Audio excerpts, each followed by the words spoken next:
Hello everyone, I am Mamta Goyal. As you know, हमने class 12th macro economics की second unit start की हुई है, जिसका नाम है मनी एंड बैंकिंग। यदि आपको first unit national income and related aggregate के नोट्स एंड वीडियोस देखनी है तो आप मेरी previous videos and play list देख सकते हैं, जो कि सेम चैनल ममता गोयल पर है। सेकंड यूनिट की फर्स्ट वीडियो में हमने डिस्कस किया था barter exchange and limitation and barter exchange, और आज हम डिस्कस करेंगे money, function of the money, money supply, features of money supply, components of money supply and measures of money supply। तो let's start. Money money क्या है? हमने बताया था कि बार्टर एक्सचेंज में कुछ प्रॉब्लम्स थी, कुछ लिमिटेशंस थी। उन प्रॉब्लम को सॉल्व करने के लिए मनी को क्रिएट किया गया। तो मनी का वही कार्य होगा जो बार्टर सिस्टम की प्रॉब्लम को सॉल्व कर सके। What is money? Money is anything which is generally accepted as a medium of exchange, measure of value, store of value and means for standard of deferred payment। सबसे पहले क्या हुआ? Medium of exchange, यानी किसी भी वस्तु को money के एक्सचेंज में, यानी मनी के बदले में हम किसी भी वस्तु को एक्सचेंज कर सकते हैं, मनी वो है। दूसरा, मेजर ऑफ वैल्यू, यानी किसी भी वस्तु को मेजर कर सकता है, किसी भी वस्तु को, किसी भी यूनिट्स को मनी के रूप में मेजर किया जा सकता है। और स्टोर ऑफ वैल्यू, मनी में वैल्यू को स्टोर किया जा सकता है।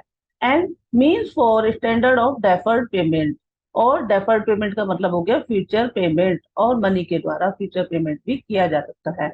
यानी मनी कोई ऐसी चीज जिसको जनरली एक्सेप्ट किया जा सकता है मीडियम ऑफ एक्सचेंज के रूप में, मेजर ऑफ वैल्यू के रूप में, स्टोर ऑफ वैल्यू और डेफर्ड पेमेंट।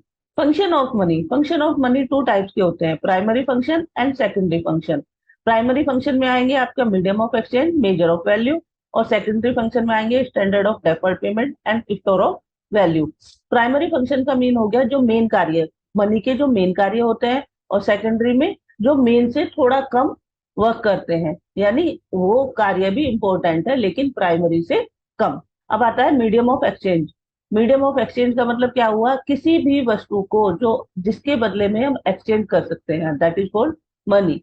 तो money as a medium of exchange means that it can be used to make payment for all transaction of goods and service। all types के goods और service को transaction करने के लिए, exchange करने के लिए हम क्या करते हैं? मनी को यूज करते हैं। तो मनी क्या हुआ? मीडियम ऑफ एक्सचेंज, जिसके बदले में हम किसी वस्तु को, यानी गुड्स को और सर्विस को एक्सचेंज कर सकते हैं, ट्रांजेक्शन कर सकते हैं। Second one, major of value. Major of value का मीन्स हो गया कि मनी के टर्म में हम किसी भी वस्तु की वैल्यू को मेजर कर सकते हैं। जैसे हमारी वेजिटेबल्स होती हैं, राइस होते हैं, व्हीट होता है, गोल्ड होता है, सिल्वर होता है, या किसी भी कॉमोडिटी को हम मेजर कर सकते हैं, यानी किसी भी कॉमोडिटी की वैल्यू को मेजर कर सकते हैं। किसके रूप में? मनी के रूप में। Money as the measure of value means that money work as the common denomination. किसी भी वस्तु को तोला जा सकता है, किसके टर्म में? मनी के टर्म में। In which value of all goods and services are expressed. Clear? Next one, standard of deferred payment. ये क्या हुआ आपका? ये दोनों हमारी क्या थे? Primary function, medium of exchange and measure of value. ये हो गया मीडियम ऑफ एक्सचेंज, ये हो गया आपका मेजर ऑफ वैल्यू। सेकंड क्या हुआ हमारा? Secondary function. सेकेंडरी फंक्शन में फर्स्ट पॉइंट क्या हुआ आपका? Standard of deferred payment. Deferred payment का मतलब क्या हुआ आपका? Future payment.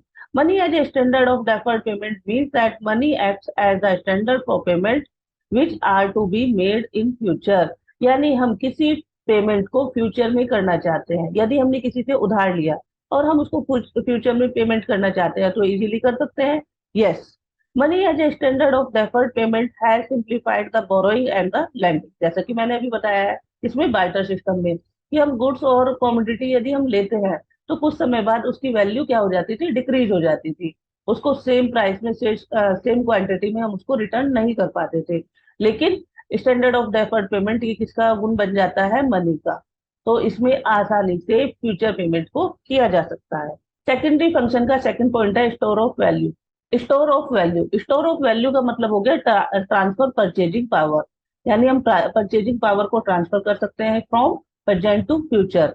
Money as a store of value means that money can be use to transfer purchasing power from present to future. Clear है? Money is a way to store wealth, यानी इसमें wealth को क्या किया जा सकता है? Store किया जा सकता है। Although wealth can be store in other form.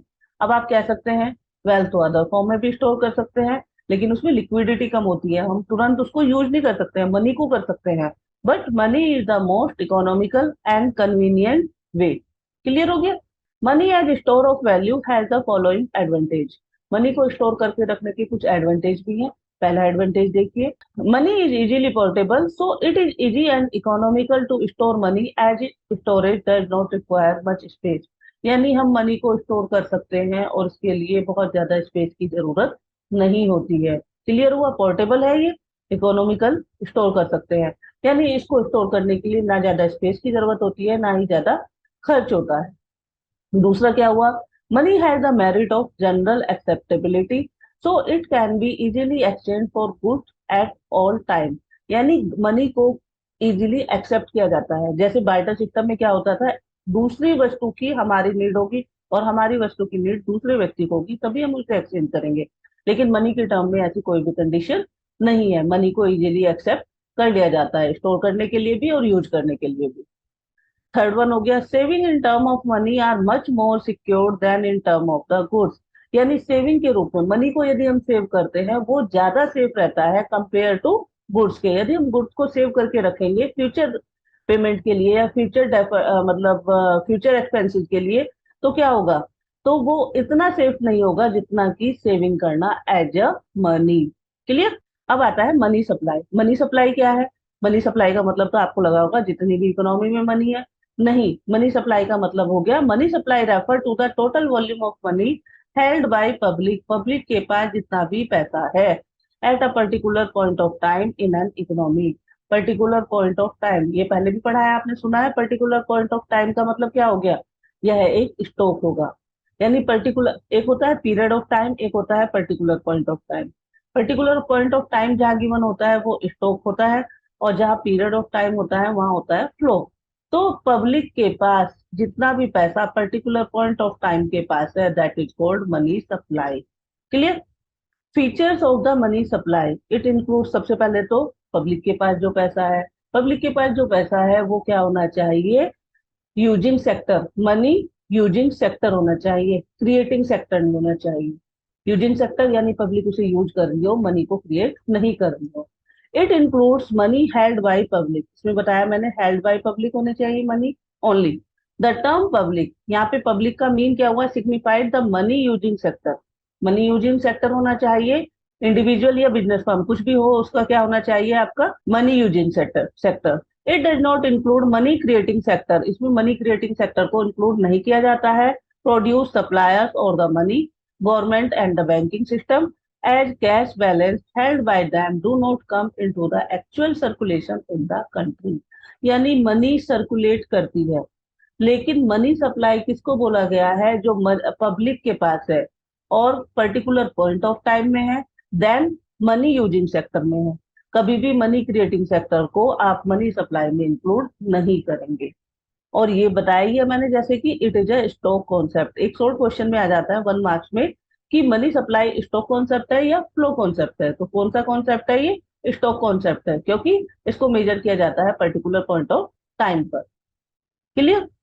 It is a stock concept, it is concern with a particular point of time. अब आते हैं कंपोनेंट ऑफ मनी सप्लाई। सबसे पहले हमने क्या पढ़ा है, मनी सप्लाई क्या है। मनी सप्लाई में मैंने बताया है, पर्टिकुलर पॉइंट ऑफ टाइम पर पब्लिक के पास जितना पैसा होता है वो क्या कहलाती है, money supply.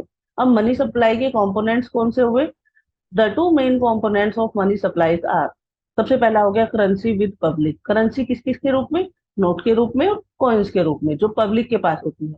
It consists of paper note and the coins held by the public. It is most liquid of all assets. यानी नोट्स और कॉइन्स जो पब्लिक के पास होते हैं सबसे ज्यादा लिक्विडिटी में होते हैं। क्यों कहा जाता है इसको सबसे ज्यादा लिक्विड, क्योंकि इसको इजीली आप क्या कर सकते हैं, स्पेंड कर सकते हैं। आपके पास पैसा है, आप मार्केट में जाएंगे और उसको खर्च कर सकते हैं, इजीली कर सकते हैं। लेकिन यदि आपके पास प्रॉपर्टी है तो क्या आप उसको सेल आउट करके इजीली खर्च कर सकते हैं, आपको उसमें टाइम देना होगा। लेकिन मनी की टर्म में ऐसी कोई कंडीशन नहीं है। दूसरा हो गया, currency money is also term at the fiat money. Fiat money, currency money को क्या बोला जाता है, फेट मनी। फेट मनी का मतलब क्या हुआ, गवर्नमेंट ने जिसको अलाउ किया है कि ये मनी है और इजीली कोई भी व्यक्ति उसको एक्सेप्ट करे। Fiat money is defined as the money which is under the fiat or order from the government. यानी जिस भी मनी को गवर्नमेंट ने कह दिया कि ये मनी है, चाहे उसकी एक्चुअल वैल्यू कुछ भी नहीं है, तो वो क्या हो जाएगी, fiat money. To act as money, जो मनी के रूप में कार्य करेगी। Under law it must be accepted for all the debtors, यानी सभी डेप्टर्स के द्वारा, सभी व्यक्तियों के द्वारा उसको यूज करना होगा, उसको एक्सेप्ट करना होगा। कोई भी व्यक्ति उसको लेने से मना नहीं कर सकता है।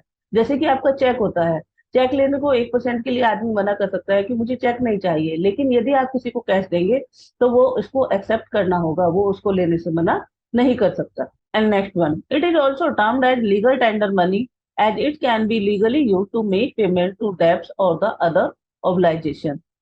यानी क्या हुआ, इन term of legal tender money, इस मनी को क्या कहा जाएगा, लीगल टेंडर मनी, क्योंकि इसी लीगली यूज कर सकते हैं। इसको क्या कर सकते हैं, फ्रीली यूज कर सकते हैं, कभी भी ऐसे बाउंडेशन नहीं आएगी कि इसको यूज करना है या नहीं करना है। सेकंड हो गया demand deposit with bank. Demand deposit क्या होता है, यानी बैंक में, कमर्शियल बैंक में जो हमारा पैसा जमा होता है, किसी भी टाइम पर हम उसे निकाल सकते हैं, यानी हम उसकी डिमांड कभी भी कर सकते हैं, तो बैंक उसे देने से मना नहीं करेगा। मीन क्या हुआ कि कभी भी हम जब उसकी डिमांड करते हैं तो उसको कभी भी निकाला जा सकता है। It refer to the demand deposit or bank money, यानी डिमांड डिपॉजिट से मतलब जो बैंक में हमारा अकाउंट खुला हुआ है उसमें जो पैसा जमा है।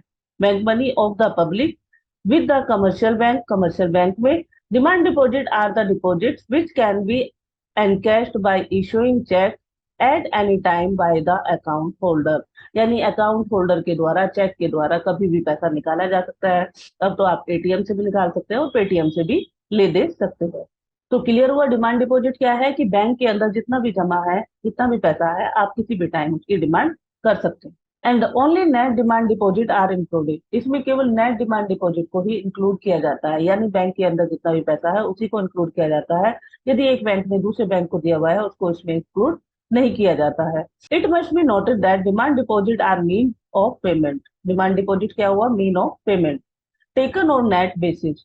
Inter bank deposit are excluded. Inter bank deposit एक बैंक का दूसरे बैंक को दिया जाना, जमा करना या निकालना, उसको इसमें इंक्लूड नहीं किया जाएगा, केवल इसमें नेट डिमांड डिपॉजिट को ही इंक्लूड किया जाएगा। एक्सक्लूड किसे किया जाएगा, इंटर बैंक डिपॉजिट को। इंक्लूड किसे किया जाएगा, नेट डिमांड डिपॉजिट को। क्लियर। अब एक कंपोनेंट आता है इसमें, अदर डिपॉजिट विद आरबीआई, यानी आरबीआई के अंदर और दूसरे डिपॉजिट्स जो रहते हैं। RBI it include deposit held by the RBI on behalf of the foreign bank. दूसरा एंड गवर्नमेंट, फॉरेन बैंक ही है और फॉरेन ही गवर्नमेंट है, इंडियन गवर्नमेंट इसमें इंक्लूड नहीं है। पब्लिक फाइनेंशियल इंस्टीट्यूशन और वर्ल्ड बैंक और आईएमएफ, इनके द्वारा जितना भी पैसा या जितनी भी करेंसी किसमें होती है, आरबीआई में जमा होती है, उसे मनी सप्लाई में इंक्लूड किया जाता है। Clear. Measures of money supply, यानी टोटल मनी जो जनता के पास अलग अलग फॉर्म में रखा हुआ है। मेजर्स ऑफ मनी सप्लाई को कितने पार्ट्स में डिवाइड किया गया है, 4 पार्ट्स में, M1, M2, M3 and M4। और इसके अंदर अलग अलग टाइप से, अलग अलग तरीके से पैसे को जमा किया गया है। तो M1 में कौन सा डिपॉजिट आता है, M1 सबसे मेन हमारे कोर्स से रिलेटेड होता है, और M1 में ही सबसे ज्यादा लिक्विडिटी मिलती है। लिक्विडिटी से मतलब क्या हुआ कि हम इजीली इसको यूज कर सकते हैं। जैसा कि मैंने पहले बताया था कि वेल्थ के रूप में भी हम इसको वो क्या कर सकते हैं, जमा कर सकते हैं, जैसे एसेट्स होती है, लैंड होती है। लेकिन मनी में लिक्विडिटी सबसे ज्यादा मिलती है। अब किस प्रकार से, M1 में कौन कौन से कंपोनेंट आएंगे, M1 is equal to currency and coins with public plus demand deposit of commercial bank plus other deposit with RBI. जैसे कि मैंने पहले ही बताया आपको, currency and coins with public, जो पब्लिक के पास करेंसी और कॉइन्स है, जिसको मैंने अभी अभी पिछली स्लाइड में इसको एक्सप्लेन किया गया है। दूसरा हो गया demand deposit of commercial bank. ये भी आपको क्लियर हो गया कि कमर्शियल बैंक के अंदर जितने भी अकाउंट है पब्लिक के, पब्लिक इजीली उसको कभी भी डिमांड करके निकाल सकता है। And other deposit with RBI, RBI के अदर डिपॉजिट, वो उसमें क्या क्या इंक्लूड कराए थे मैंने आपको, foreign bank and foreign government, public finance institution, world bank and IMF. यानी इनका जितना भी पैसा आरबीआई के पास जमा है वो भी हमारी मनी सप्लाई में इंक्लूड होगा। नोट, नोट क्या है इसमें, M1 is the most liquid measures of the money supply. ये मनी सप्लाई का सबसे लिक्विड मेजर है, यानी सबसे बड़ा नहीं है, ब्रॉडर नहीं है तो छोटा, लेकिन लिक्विडिटी सबसे ज्यादा किसमें पाई जाती है, M1 में। और M1 के बाद M2, M3, M4, इसमें जैसे जैसे नंबर बढ़ते हैं उनकी लिक्विडिटी कम होती चली जाती है। अब सेकंड आता है M2। M2 में क्या है, M1 के सभी कंपोनेंट्स है। M1 है saving deposit with post office saving banks, यानी जितनी भी सेविंग डिपॉजिट है हमारे पोस्ट बैंक में उसको इंक्लूड किया जाता है, प्लस M1 को इंक्लूड किया जाता है। तो it is a broader concept of money supply, ये मनी सप्लाई का ब्रॉडर कॉन्सेप्ट है compare to M1, as compare to M1। In addition to M1 it also included saving deposit with the post office saving bank, यानी इसमें M1 के साथ साथ saving deposit को भी इंक्लूड किया जाता है जो पोस्ट ऑफिस में होती है, सेविंग बैंक डिपॉजिट में होती है। Saving deposit with post office saving bank is not withdrawal by the cheque. इसको ब्रॉडर कॉन्सेप्ट तो है, ब्रॉडर कॉन्सेप्ट क्यों कहा गया है इसको, M1 plus saving deposit with post office saving bank से। M1 से एक्स्ट्रा क्या है इसमें, saving deposit with post office saving bank. लेकिन इसको क्या बोलता है, इसमें लिक्विडिटी कम हो जाती है क्योंकि इसमें विड्रॉल नहीं किया जा सकता, यानी सेविंग बैंक से जो पैसा विड्रॉल करना है उसको हम विड्रॉल नहीं कर सकते, किसके द्वारा, चेक के द्वारा। क्लियर। अब आता है M3। M3 में क्या आता है आपका, M1 के साथ साथ net time deposit with banks. Net time deposit का मतलब फिक्स डिपॉजिट, यानी क्या होगी हमारी FD, यानी M1 plus FD। Fix deposit से तो आप समझ ही रहे हैं कि फिक्स डिपॉजिट में लिक्विडिटी कम होती है। फिक्स डिपॉजिट में फिक्स टाइम के साथ हम कुछ पैसा डिपॉजिट करते हैं बैंक के साथ एक एग्रीमेंट करके, और उसे फिक्स टाइम पर ही निकाल सकते हैं। क्लियर। तो this concept is broader as compare to M1।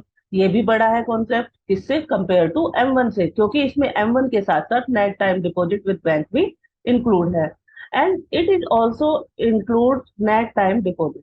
Clear हो गया। लेकिन इसमें लिक्विडिटी M1 से कम बनती है क्योंकि नेट टाइम डिपॉजिट को हम किसी भी टाइम डिमांड डिपॉजिट की तरह नहीं निकाल सकते। तो M3 का मतलब क्या हुआ, M1 plus net time deposit with banks. अब आ गया आपका M4।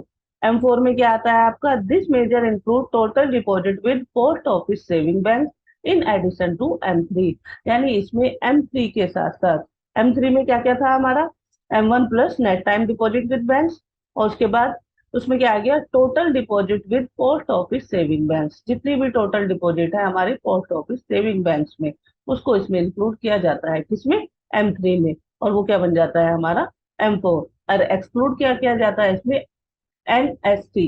NSC मीन्स मतलब नेशनल सेविंग सर्टिफिकेट, इसको इसमें इंक्लूड नहीं किया जाता है। तो M4 में क्या क्या आ जाएगा आपका, M3 plus total deposit with post office saving bank. Clear. Measures of money supply, इसमें कितने कॉन्सेप्ट है आपके, कितने मेजर्स है, M1, M2, M3 and M4। M1 में सबसे ज्यादा लिक्विडिटी पाई जाती है और M4 में सबसे कम लिक्विडिटी पाई जाती है, यानी M1 में सबसे ज्यादा, M2 में उससे कम, M3 में उससे कम, M4 में सबसे कम लिक्विडिटी पाई जाती है। I hope you understood everything. If you have any doubt you can ask me in the comment section. Thank you for watching, happy learning.